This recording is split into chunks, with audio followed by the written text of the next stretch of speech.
On the day of my engagement party with Ryan, his sponsored student, Emily, fell from the upstairs landing. Ryan left the venue immediately, without hesitation, leaving me alone. He promised me, "Wait for me, I'll be back." I made sure to gracefully handle the guests and called him afterward, only to hear Emily's sobbing on the other end. "Ryan, I'm so sorry. I dragged you into this." Ryan comforted her gently. "It's just an engagement party. Nothing's more important than your life." In that moment, I knew my relationship with Ryan had reached its end. That very night, I packed my things and left the country. 5 years later, when I returned, Ryan cornered me at the airport. He grabbed my wrist, eyes locked on mine, and asked, "You've been hiding from me for 5 years. Are you finally back now?" Before I could respond, a small voice cut in. "Mommy, this strange man is being rude. I'm going to tell Daddy so he can beat him up." The guests were already gone. I sat motionless on a bench in the dress I had carefully picked out, feeling a deep, stinging pain behind my eyes. I blinked a few times, and tears started rolling down uncontrollably.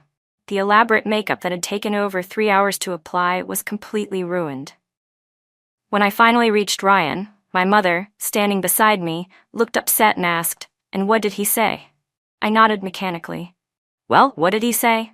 I tried to force a smile, but the more I tried, the harder I cried.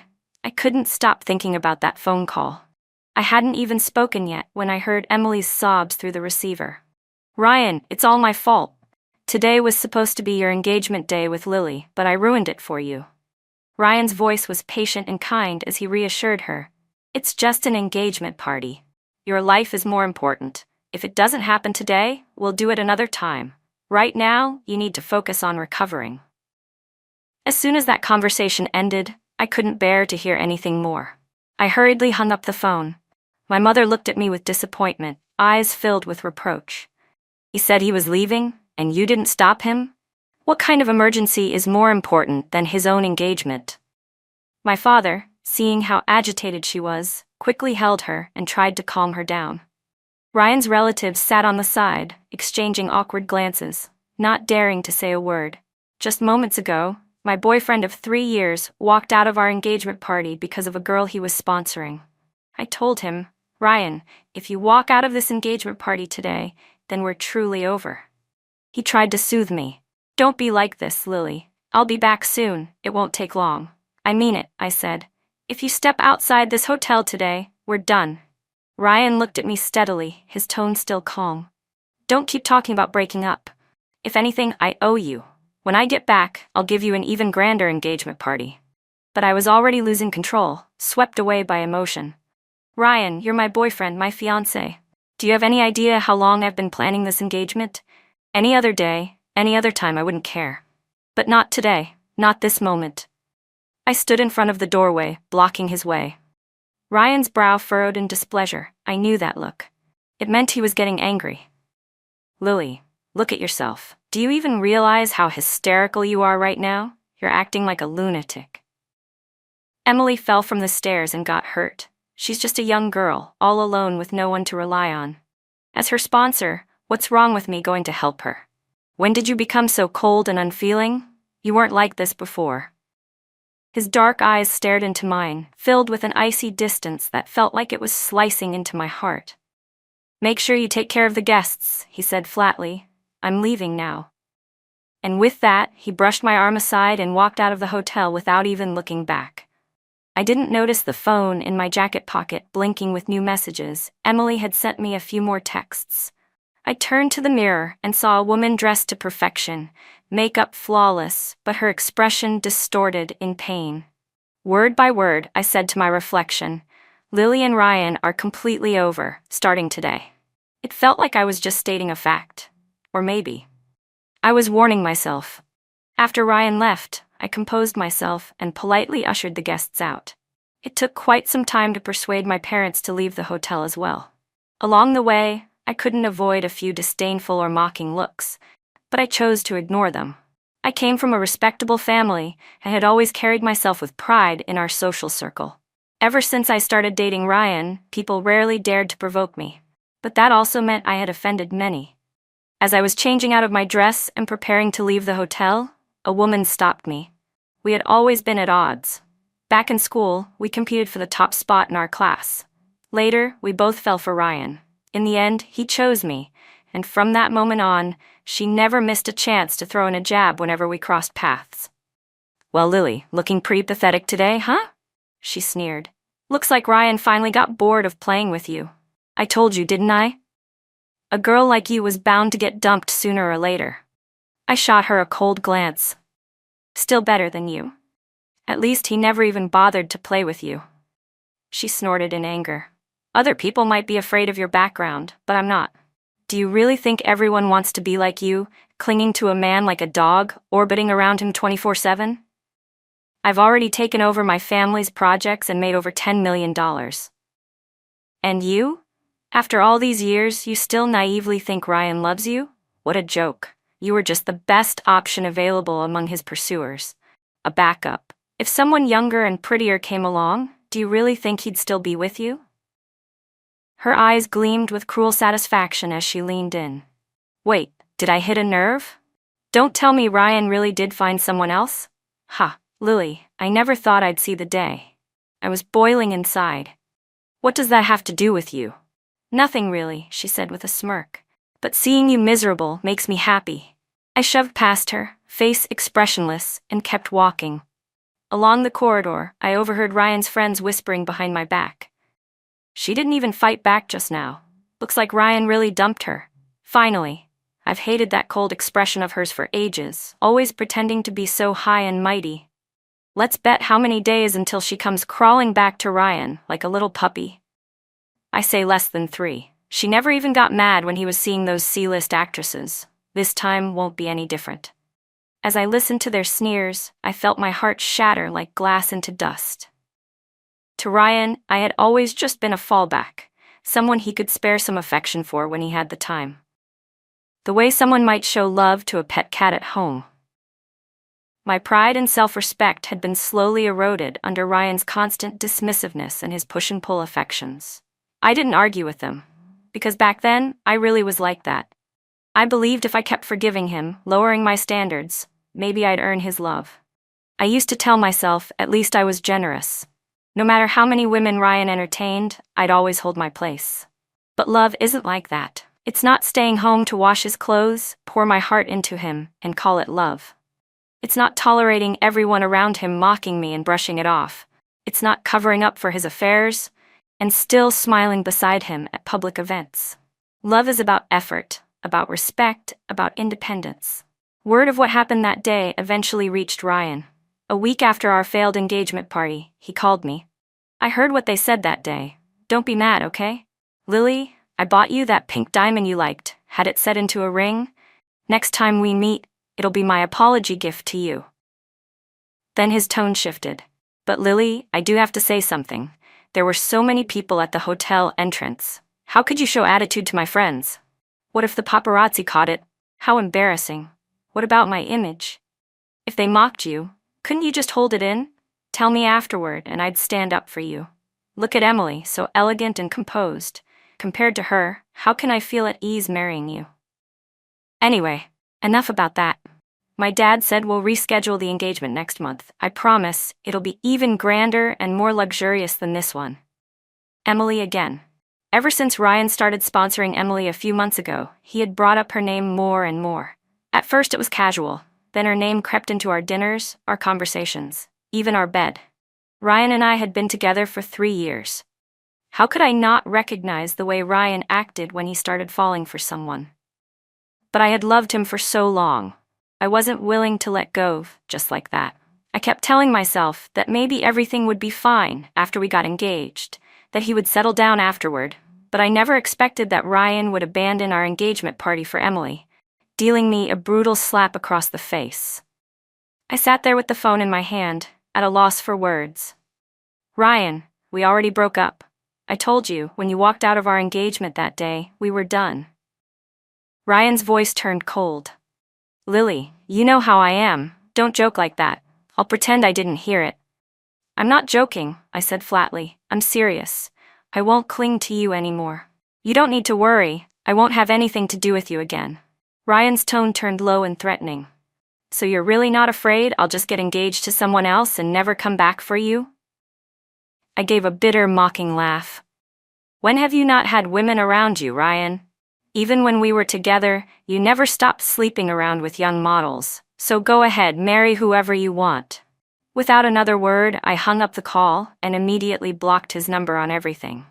If I was going to end things, it needed to be clean and final. But why did it hurt so much? I laid back on the couch, tears slipping silently down my cheeks. My chest tightened painfully, every heartbeat pulsing with sharp, stabbing agony, as if each thud reminded me of everything I'd lost. I knew why Ryan spoke to me that way. He was sure I'd never leave him. After all, we first met when I was walking alone on campus at night and was cornered by a group of thugs. Ryan happened to pass by and stepped in to help me, like a hero from some story. From that moment on, I fell hard for him, leaned on him completely. I even tolerated his cheating after we started dating. He had always relied on that. He thought all he needed to do was coax me a little, and I'd forgive him, that I couldn't live without him. And honestly, everyone thought the same. But this time, I didn't want to keep lying to myself. I used to think everything would be fine after we got engaged. But human nature doesn't change. I was the only one stuck in this cycle, thinking it'll get better after the engagement, then it'll get better after the wedding, and maybe it'll get better after we have a child. But that kind of thinking only turns a woman into the very type I used to hate, pathetic, resentful, clinging to illusions. For a whole month after we broke up, Ryan didn't contact me once. It was like he was trying to punish me, make me jealous, pressure me into running back and begging for him. During that time, the rumors about him never stopped. First it was a model, then an up-and-coming actress. All these girls around him were like delicate flowers. I kept hearing subtle hints from his friends, all trying to nudge me toward reconciliation. But I didn't move. I stayed silent. Without me around, Ryan and Emily seemed to let go completely and start living in the open. She posted every moment of their lives on social media, where he took her, what they did. Even before she graduated, she'd become his personal assistant, someone everyone envied. One day, it was Ryan bringing her to a luxury gala. The next, he stayed by her side all night during a thunderstorm. Then it was a business summit where he introduced her to some big-shot investor. At that point, if anyone wanted to know Ryan's schedule, they could just check Emily's profile. Meanwhile, the only message I ever had from Emily was still the one she sent when she first added me as a contact. It was on the day of our engagement. She'd written, "Do you believe I could send one message, and he'd leave your engagement party for me?" At the time, I brushed it off as the angry words of a jealous girl. I never imagined I'd be the one left humiliated in the end. That's when I realized, in Ryan's world, whenever it came down to a choice, I was always the one left behind. And I no longer wanted to be someone's backup plan. I didn't want to stand still, waiting for him to hurt me again. Sitting at home, looking out the window at the vibrant green outside, I suddenly had the urge to leave. To see the world I'd never given myself the chance to explore. All these years, I'd stubbornly clung to my love for Ryan, refusing to take even a single step away. But now that love was gone, and it was finally time for me to go too. When I told my older brother about my decision, it took him less than an hour to arrange for me to head to the company's new branch in the Ambor market. He insisted I go. "Do I really have to?" I asked. "I told you, I just wanted to travel." "I don't want to go there to work," I said, clinging to the doorframe with both hands, giving my brother my best pitiful look. I turned to my parents for backup.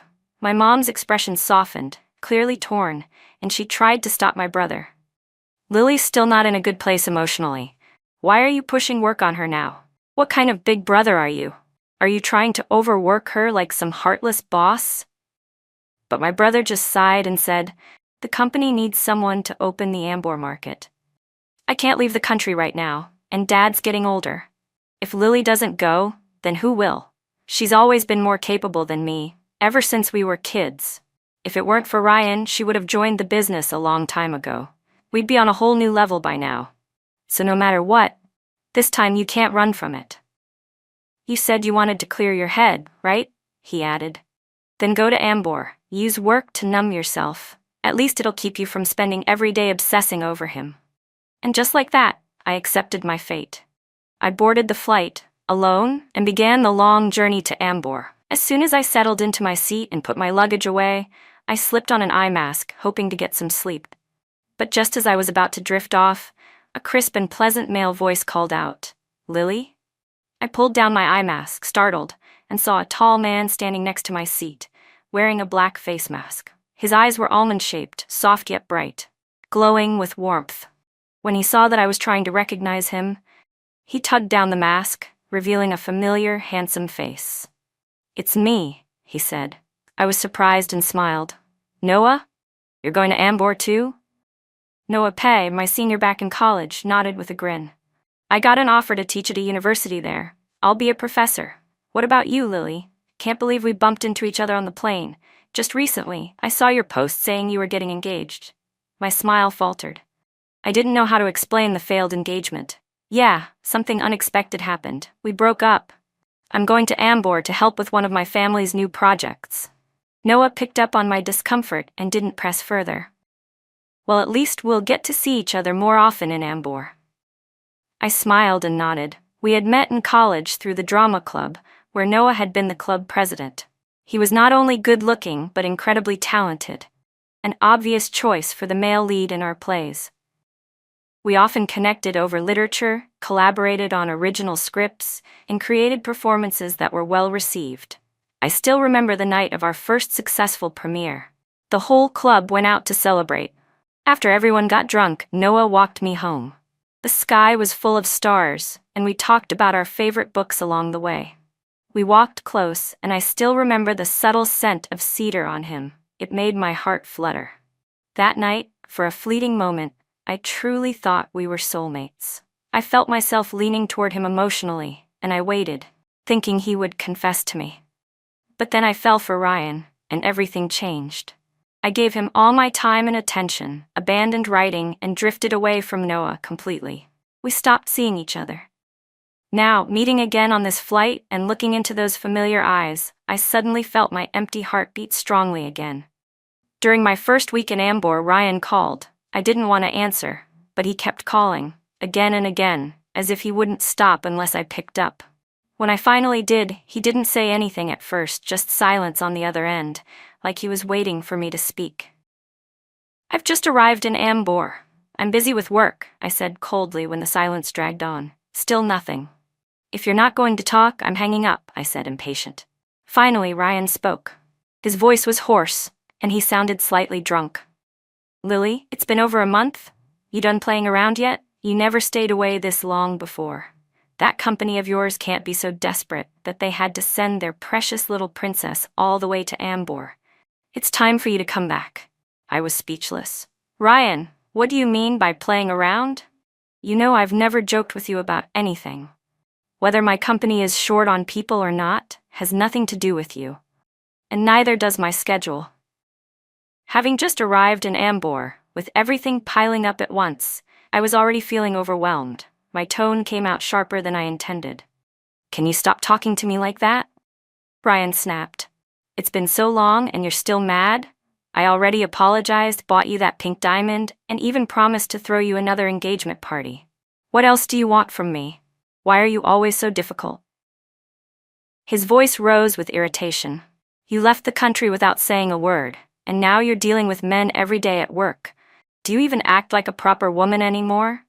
Where's your upbringing? You weren't like this before."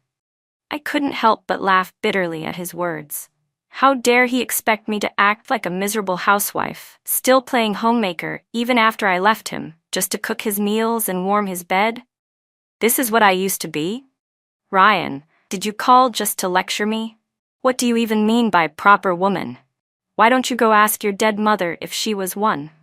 Or should I remind you that everyone in our circle knows your dad married into her family? And if your definition of a proper woman is someone like Emily," I added coldly, "then sorry, I'll never be that." Ryan was furious. "I called because I wanted to talk to you calmly. I've already booked the hotel for next month, on the 2nd. Let's hold a new engagement party. Just come back from Ambor.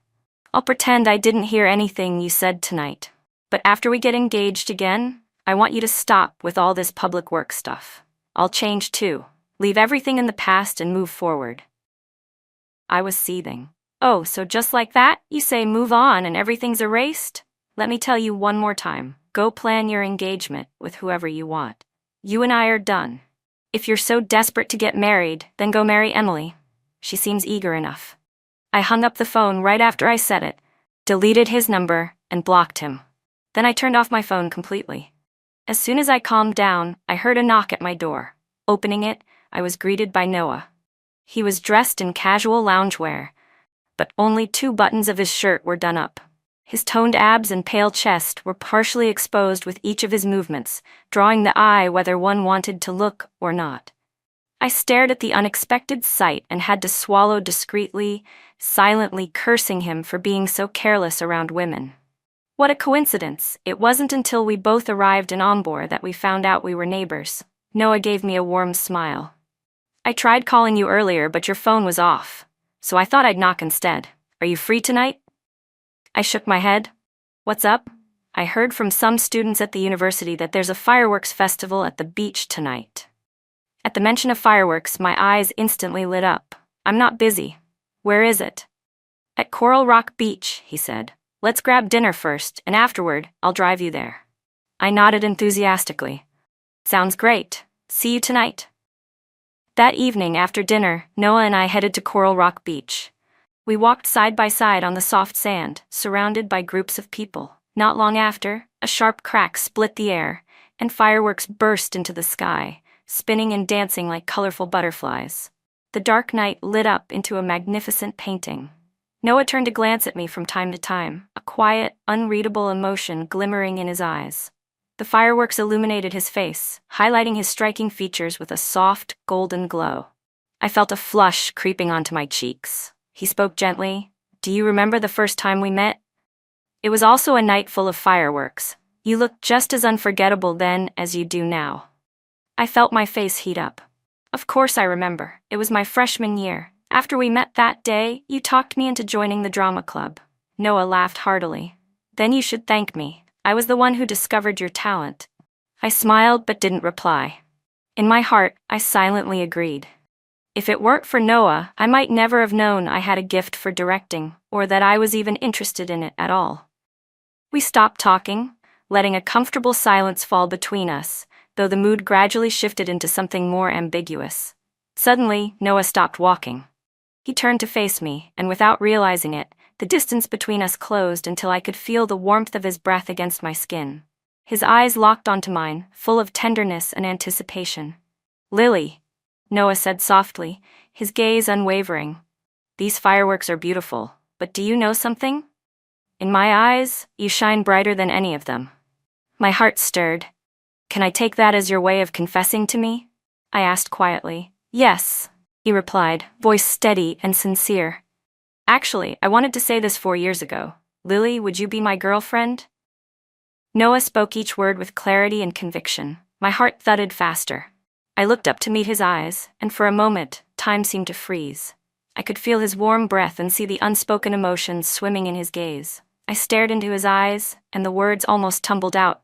I wanted to say yes right away. But something inside me still hesitated. 3 years with Ryan had left me broken in ways I hadn't yet healed from. I wasn't sure if I had the courage to love again. I don't know if I can give my whole heart right now, I said honestly. You know how my last relationship ended. I tried to choose my words carefully, unsure how to explain the mess I'd come from, but Noah gently interrupted me. It's okay, Lily. It really is. I don't care what happened in your past. I only care about you. None of that matters to me. What matters is what comes next, for you and me. I missed my chance once. I don't want to miss it again. Without realizing it, my fingers tightened around the fabric of his shirt, like I was holding on to the moment just to be sure it was real. Well then, I said with a smile, please take good care of me, boyfriend. I was ready to give Noah a chance, and more importantly, I was ready to give myself a chance. The crackling of fireworks overhead became the only sound between us. The air around us buzzed with a quiet tension, filled with something soft and new. Noah leaned in, and finally his lips brushed against mine. The moment felt electric, as if something powerful passed through both of us. His arms wrapped gently around my waist, drawing me even closer, and I responded to his kiss, Slowly, then more deeply. Our hearts seemed to beat in perfect sync as we held each other under the bursting sky. When we got home, I saw that Noah had posted something on social media, rare for him. The caption read, "It's been a journey, but we're finally here," accompanied by a photo of us kissing under the fireworks. Comments from our old drama club friends quickly flooded in. "Damn, Noah, took you, 7 years? Finally bagged our drama queen."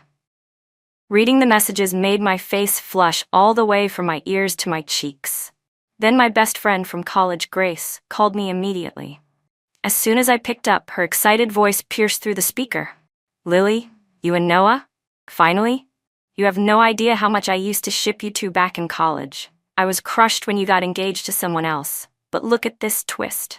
My OTP finally came true." I couldn't help laughing. "We were just friends back then, Grace. What made you so sure about us?" "Come on, you were the star couple of the drama club even if you weren't dating. Everyone wanted to see you together. Honestly, if it hadn't been for..." She paused, her voice faltering for a moment before regaining its usual brightness. "Well, it doesn't matter now. You're finally out of that mess and heading towards something good." After we hung up, Noah was already on the couch. He reached out and wrapped his arms around me from behind, pulling me into his chest. I relaxed into him, feeling the steady beat of his heart and the comforting warmth of his embrace. The cedar scent that clung to him was still the same, clean, familiar, and soothing. He kissed the top of my head gently. "So, what did Grace say?" "She said people thought we'd make a great couple even back then," I replied, smiling into his chest. "And now we're actually together." Noah's voice lowered with a smile. "I was planning to confess to you on your 20th birthday, you know? But then, you met Ryan." I turned to face him fully, meeting his soft gaze. Without a word, I leaned forward and pressed my lips to his, cutting off the rest of his sentence. After the kiss, my face burned with warmth, and Noah let out a low laugh. He gently cupped the back of my head and kissed me again.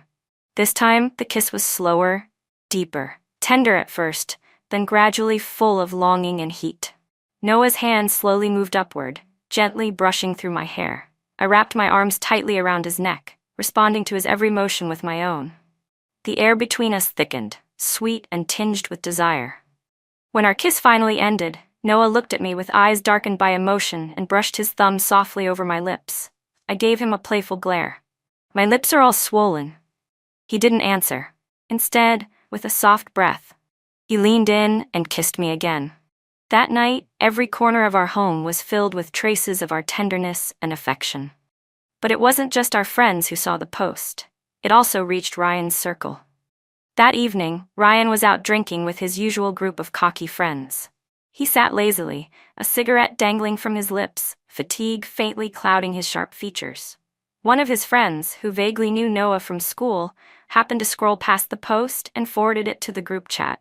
The guys exchanged glances, none of them daring to speak first. Noticing the strange silence, Ryan frowned. "What's wrong with all of you?" After a long pause, one of them cautiously said, "Ryan, I just saw Noah Pye's post. You remember Lily? From the college drama club?" At the mention of my name, Ryan's frown deepened. "So what if you saw his post? It's normal to have mutuals on WeChat, isn't it?"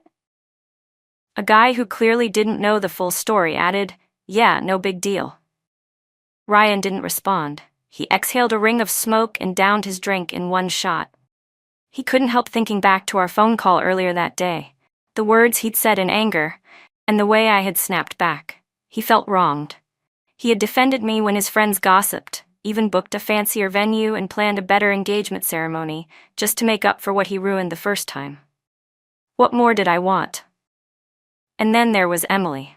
He thought I was being ridiculous, jealous over her for no reason. She was just a college freshman, someone who had once been harassed while working at a restaurant. He'd scared the guy off and thought of how I'd gone through something similar when we first met. That's why he decided to help her out. Giving her a job wasn't a big deal. Pie Group didn't exactly lack positions, and that day when Emily fell from the stairs, if they hadn't gotten her medical help in time, her leg might have been permanently damaged. Did I expect her to limp around a restaurant just to prove she wasn't competition? Ryan couldn't understand how I had become like this. I used to be more empathetic, especially to girls in difficult situations. Yes, he admitted he was briefly tempted Emily's youth, her delicate charm, but over the years, I hadn't even cared about the models he dated. Why now? Why throw a fit over Emily of all people?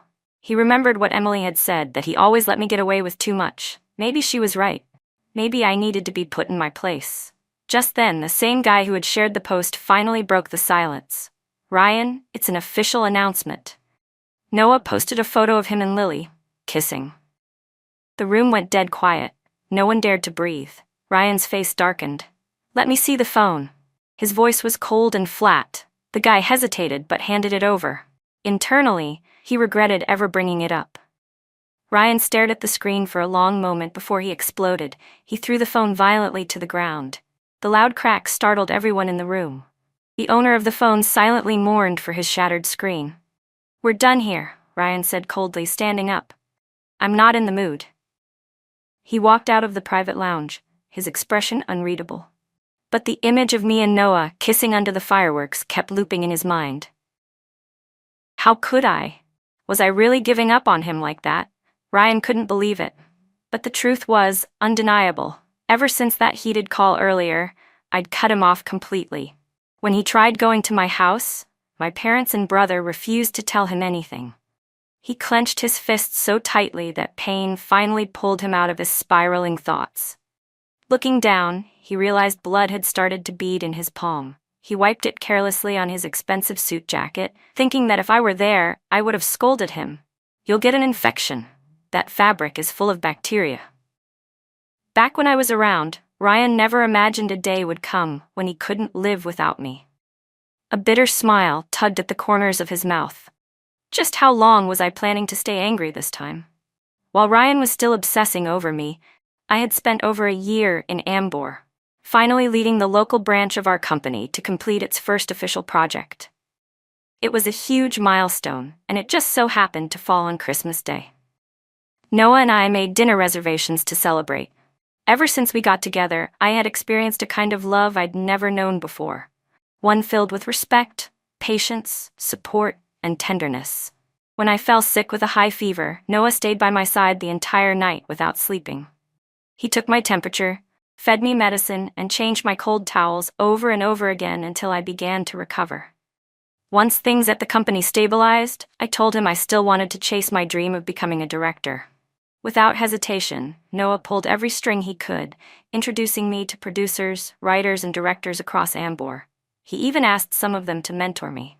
Ryan had wanted me to be some fragile, delicate flower, beautiful but breakable. But Noah? He helped me rediscover the woman I used to be. Independent, free, strong. That night, in the glow of the candlelit restaurant, Noah proposed to me. Lily, he said, his voice full of emotion, every single day with you has been the happiest of my life. I want you to be my wife, give me the right to take care of you, to love you, and to spend the rest of our lives together. He was wearing a suit, down on one knee, holding out a ring. Lily Summers, will you marry me? My hands trembled uncontrollably, my heart pounding in my chest. It felt like the whole world had gone silent, just him and me, frozen in that moment. This time, I didn't hesitate. The moment I nodded, tears streamed down my cheeks. I held out my left hand, trying to calm my pounding heart as I whispered, "Yes, I will." 3 months later, Noah and I held a small wedding in Ambor. There were no grand banquets, no lavish guest lists, just the people we loved most, gathered quietly to witness our vows. That evening, after I finished my shower, I sat on the sofa scrolling through my phone. I glanced up to see Noah step out of the bathroom, a towel wrapped low around his waist. His broad shoulders and slim waist made for a striking silhouette, and his abs were still perfectly defined, despite all his time at the desk. Water droplets traced down his muscles, disappearing beneath the towel. The sight made my mouth go dry. We had been together for over a year now, and we'd long since crossed the threshold of intimacy. But every time I saw his body, it still made me blush. Noah walked toward me and scooped me up effortlessly, gently laying me down on the bed. "Lily," he said with a smile gleaming in his eyes, "tonight's our wedding night. Let's not waste a second of it." He leaned close, his breath brushing against my ear. "Let's go until sunrise." It tickled, and I couldn't help but flush. "Depends on your performance." Noah chuckled softly, then leaned in to kiss me again. Tenderly at first, then deeper, more intense. His hot breath trailed down as he moved, and the sound of our mingled gasps lingered until dawn crept through the windows. What I never expected was that Ryan would somehow find my address in Ambor. When I opened the door and saw him standing there, I froze. "Lily, I finally found you," he said, breathless and disheveled. He stepped forward and wrapped his arms around me. I shoved him away forcefully. "Ryan, how did you even find this place?" "That doesn't matter," he snapped. "We haven't seen each other in over a year. Don't you miss me? Come back with me, okay?" He grabbed my shoulders tightly. "Let go of me." I yanked my arm free. "Why would I go back with you? We broke up a long time ago." "I never agreed to that," Ryan said desperately. "I never agreed to break up. Nothing ever happened between me and Emily. I swear to you, I'm innocent. Please, Lily, believe me. I'll lay my heart out in front of you, if that's what it takes." "You don't need to explain anything to me," I said firmly, locking eyes with him. "I don't care whether you and Emily had something or not. I don't need your permission to break up with you." My voice grew colder. "You know what, Ryan? Whatever excuses you're giving me now, they're too late. What you had for me, that wasn't love. You ran out on our engagement party to go to Emily," I said, my voice trembling, though I refused to let the tears fall. "You knew everyone would mock me, and you still did it. At those parties, you surrounded yourself with models and actresses. You knew how people would talk about me, but you still did it. You let your friends look down on me, mock me, provoke me. And the worst part is, you knew. You always knew, but you didn't care. Because you never truly loved me. That's why you allowed it all to happen." I held back the lump rising in my throat, recalling everything I'd been through. I couldn't believe I had wasted years of my life on someone like him. "I'm sorry, Lily," Ryan stammered. "It's just, when I saw Emily, it reminded me of the girl you used to be." His voice shook, his posture unstable. "I'll fire her as soon as I go back, okay? I'll cut ties with those friends too. I swear, I only love you. Just you. Look, I even brought our engagement ring. Let me put it on you, please." Ryan dropped to his knees, voice trembling, his eyes full of desperate pleading. But hearing that confession so many years too late brought me no comfort, only desolation. All those years with Ryan, I had never once heard him say he loved me. If this had been in the past, I might have crumbled, forgiven him immediately, no matter what he had done. But now, those words meant nothing. "Ryan, it's over," I said quietly, raising my left hand and showing him the ring on my finger. "I'm already married." He looked like he'd been struck by lightning. He stood there, stunned. "No, you're lying. You're just trying to make me angry. I don't believe it." I turned and walked briskly into the bedroom, came back out holding 2 bright red marriage certificates, and shoved them in front of his face. "These are my marriage certificates. See them? Now do you believe me?" Ryan stood slowly, his expression dazed. "Lily, stop it. This isn't funny. It's fake." He reached up and grabbed the sides of my face, forcing a kiss on me. The moment his cold lips touched mine, my stomach churned violently, and I nearly threw up. "It's real." I broke free and slapped him hard across the face. "Are you awake now?" I was pale, breathing heavily, and suddenly I felt a dull, pulling pain in my lower abdomen. I was in no condition to deal with this. My hair was a mess, my eyes were red and wild, and I probably looked like a rabid animal about to snap. Ryan seemed to sense he'd crossed the line. He stared at me for a long second, then turned and stumbled out the door without another word. But the pain in my lower stomach didn't go away. Hands trembling, I called Noah. He rushed over and drove me to the hospital as fast as he could. "Congratulations, you're 8 weeks pregnant," the doctor said with a warm smile. "You'll need plenty of rest. Try to avoid any extreme emotional stress." I gently placed a hand over my belly, caught off guard, but happy. In that moment, I completely forgot everything that had just happened at home. All I could feel was the joy of new life. A few months later, I gave birth to our child. Noah named him Pei Muli, but we called him by his nickname, Tuanzi. When Tuanzi was almost 3 years old, a film I had written and directed finally finished production and was ready to premiere. After finalizing a distribution deal with theaters in Ambor, Noah and I decided to take Tuanzi and return home to visit. After landing, I stood with Tuanzi in a corner of the airport while Noah went to collect our checked luggage. Bored, I looked around, and then suddenly froze. There, near the terminal entrance, stood Ryan, anxiously scanning the crowd with a tense expression. Beside him was a young woman, his new assistant. After I left the country, Ryan had finally begun taking over his family's company, but his business sense was terrible, and he clearly lacked any real management ability. Under his leadership, almost every project the company launched lost money. The entire pay group was groaning under pressure. After returning from Ambor, Ryan fired Emily, but by then, she had already been expelled from school for skipping too many classes while constantly trailing after him. When she tried to find another job, she was rejected everywhere. She didn't even have a proper college degree. Desperate and backed into a corner, Emily turned on Ryan. She leaked 2 nearly finalized pay group projects to a rival company. Losing those 2 high-profit deals in one blow turned Pie Group into a hollow shell, polished on the surface, but crumbling inside. This time, Ryan's father assigned him a project personally, instructing him to secure the partnership no matter what. So the great CEO had no choice but to humble himself and head to the airport to pick up the other party in person. At that very moment, as I stood in the airport with Tuanzi, I saw him, and he saw me. Lily. Ryan strode toward me quickly and grabbed my wrist. You've been hiding from me for 5 years. You finally decided to come back? I rolled my eyes internally. Before I could respond, Tuanzi spoke up in a loud, clear voice. Mommy, this weird man is being rude. Why is he grabbing you like that? I'm gonna tell Daddy to come beat him up. Ryan froze when he noticed the little boy standing beside me. His tone shifted instantly. You're pregnant? This must be our child, right? I knew it. I knew you were lying when you said you were married. You still love me, don't you? But when he noticed Tuanzi's height, he hesitated slightly. Wait, how's he still this short at 5 years old?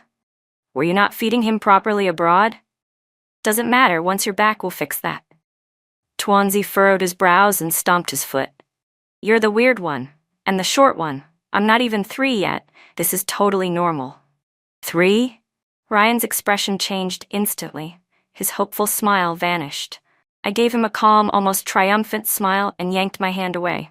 Who told you he was your son? I told you I'm married. We broke up 5 years ago. How could I possibly have a kid with you who's not even 3 yet? With every word I spoke, Ryan's face darkened further. He reached out again as if trying to grab me. Enough, Lily. Stop overacting.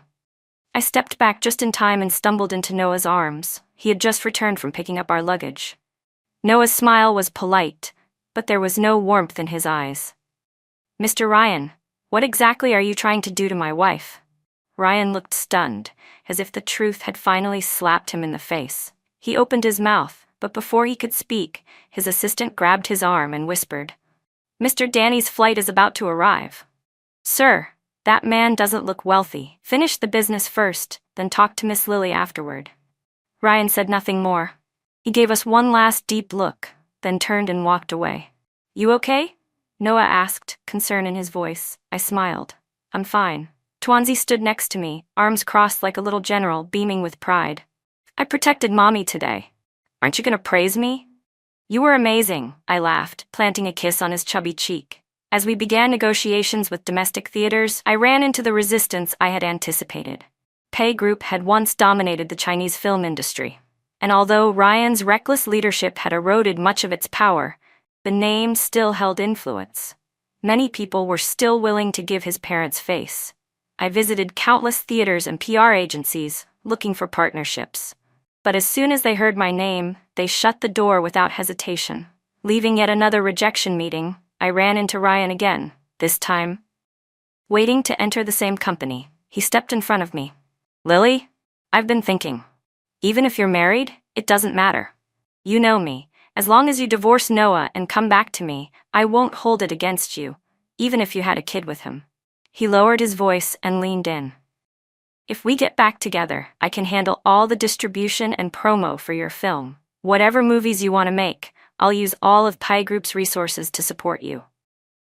Looking at him, I felt a wave of disgust rise in my chest. Ryan, even if you handed me the stars, I wouldn't look back. I know you suffered a lot when you were with me, he said, but I'll make it up to you. I'll treat you right this time. I just smiled and shook my head. Ryan, it's been 5 years. Everything we went through, it's ancient history. I don't care anymore.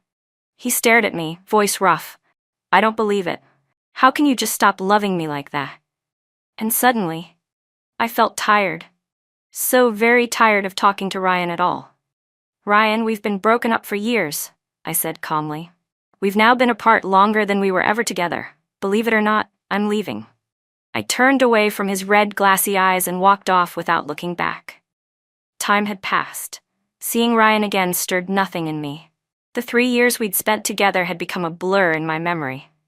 When I was still struggling to secure a theater or distribution partner for my film, unexpectedly, Vision Studio, Pay Group's biggest rival, reached out with an offer to collaborate. And just like a child throwing a tantrum, Ryan rushed to push out a film of his own to compete with mine in the exact same release window. But that film was rushed and unfinished. Most of the money went into flashy marketing, leaving next to nothing for post-production. The film was barely stitched together in time for release. Right before the premiere, Ryan called me. Lily, if you come back now, there's still a chance. Whatever he can give you, Noah can never match me. I can do what he can't. I couldn't help but laugh. Ryan, I honestly feel sorry for you. Is love really just a trade to you? Is everything transactional in your world? You mean to tell me you'd give up everything you've worked for just because you love him? Ryan's voice flared with anger. Loving Noah and loving my career aren't in conflict. He respects me. He supports me. He's 1,000 times better than you. And even if I weren't with him, I'd never go back to you. I've already hit my wall, Ryan, I said clearly. I'm not turning back. The truth was, Ryan and I had been able to stay together for so long because we were alike, both stubborn, intense, sharp-edged. But over the years, Noah had gently smoothed out those barbs in me. Meanwhile, Ryan, worn down by failure, had only become more extreme. When the film finally hit theaters, my work was met with widespread acclaim. Nearly every showing was sold out. Meanwhile, Ryan's overhyped film was a disaster. The marketing had raised expectations that the film couldn't meet, not even 1/10 of what was promised. Critics and audiences alike tore it apart. He had bet everything on it, and it pushed Pay Group to the brink of bankruptcy. Ryan was finally forced to let go of his pride. He ran around looking for investors, begging for partnerships. But he had burned too many bridges. His arrogance had left him isolated. The few who did approach him, he looked down on. At that time, Ryan's older sister, Vivian, returned from abroad. Ever since their mother's death, she hadn't stepped foot back in the country. But now she returned in full force and took over Pay Group with ruthless precision. She slashed through the company like a blade, removing all the toxic people Ryan had installed. She even sent their father, who had long since lost touch with reality, to a nursing home in seclusion. As for Ryan, the man who had nearly destroyed their family legacy, Vivian showed no mercy. She sent him to a project in Africa under the guise of expanding new markets, but everyone knew it was exile. Years ago, Vivian had left the country after losing a brutal power struggle to Ryan. Now that she was back in control, she returned the favor. Before Ryan left, he came to my house one last time. I didn't see him. It was raining heavily that day. He knelt at my front door, holding a bunch of hydrangeas in one hand and our old engagement ring in the other. Rain soaked him as he cried and apologized over and over, hoping I would at least look at him one more time. My brother watched from the window, his expression unreadable. If he knew this would happen, why didn't he think about it back then? He said with a sigh. Men always do this. Pitiful. I didn't even glance outside. Twanzi's not like that, I said absently. Still playing with his toys, my little boy chimed in with a milky voice. Of course not. Twanzi loves Mommy the most. Laughter echoed through the house. I was in the middle of trying on dresses when Vivian called me. My film had been nominated for an award, and I was getting ready to walk the red carpet. Her voice was cautious, as if testing the waters. But I made my position clear. Things between Ryan and me were over a long time ago. Less than 2 months later, the news broke. Ryan had died in a conflict zone in Africa. A wave of emotion washed over me, but I pushed it down. I didn't ask for more details. On the day of the awards ceremony, the hall shimmered in gold. I walked the red carpet hand in hand with Noah. holding Tuanzi's tiny palm in my other hand. Cameras clicked rapidly around us, and reporters sighed in awe, marveling that our family looked just like movie stars. Night had fallen, and the film award ceremony shimmered under a sky full of stars. The atmosphere in the hall was both tense and electric. My eyes stayed locked on the stage, and it felt like a little drum was beating inside my chest, thump, thump, thump, echoing with every heartbeat. I thought back to the past 2 years, to all the passion and sweat I had poured into that film. Every single shot, every single line of dialogue was a piece of my heart and soul. Time seemed to freeze as I waited. Every minute dragged like an hour. Without realizing it, I clutched Noah's hand tighter. I could feel my pulse speeding up, my breathing becoming shallow. Noah gently squeezed my hand in return, patting it softly to reassure me. Flashbulbs kept going off around the room, dazzling like fireflies in a summer storm. I felt as if I were standing at the center of a massive whirlpool, with all eyes and hopes focused on me, the newcomer director. Finally, the host stepped onto the stage and began announcing the nominees for Best Director. "This year's Best Director is," he drawled, deliberately drawing out the suspense. The room tensed in unison, anticipation hanging thick in the air. I closed my eyes, and 1,000 thoughts raced through my mind. Lily Summer. When I heard my name, I could hardly believe it. For a moment, it felt like the blood in my veins had begun to boil. The audience erupted in thunderous applause and cheers, crashing over me like a wave. I felt lightheaded. Opening my eyes, I saw the bright lights on stage, the beaming faces in the crowd. Tears rolled uncontrollably down my cheeks. I stood up and threw my arms around Noah, who was seated beside me. "Thank you," I choked out through tears. "I love you." He smiled and gently nudged me toward the flower-lined stage. I walked up the red carpet, leading to the platform, each step steady and full of resolve. I knew this was a moment I would carry with me for the rest of my life. Standing there with the trophy in my hands, I choked up again as I gave my thanks. To my love, my family, my friends. My teary eyes searched the crowd until they found Noah and Tuanzi smiling back at me, their gaze warm and proud. As long as I have them by my side, I know I will never be alone again. This story, good night.